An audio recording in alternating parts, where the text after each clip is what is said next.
રાજકોટ શહેરમાં જીવદયાના નામે સરકારી ગ્રાન્ટ ગરભેગી કરવામાં આવતી હોવાનો ગંભીર આક્ષેપ કોંગ્રેસના નેતા મહેશ રાજપૂતે લગાવ્યો। કોંગ્રેસ નેતાએ કોઠારિયા રોડ પર આવેલા આરએમસીના ઢોર ડબ્બાનું સંચાલન કરતા જીવદયા ટ્રસ્ટના સંચાલકો રાજેન્દ્ર શાહ અને યશ શાહ પર ગંભીર આક્ષેપ કર્યો।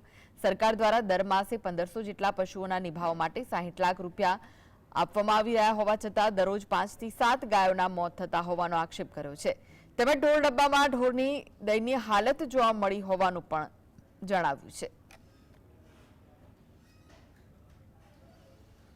સરકારે ટ્રસ્ટ આપ્યું હોય અને અહીંયા જે વ્યવસ્થા કરવી જોઈએ એ વ્યવસ્થાઓ ત્યાં હાલ મને દેખાતી નથી।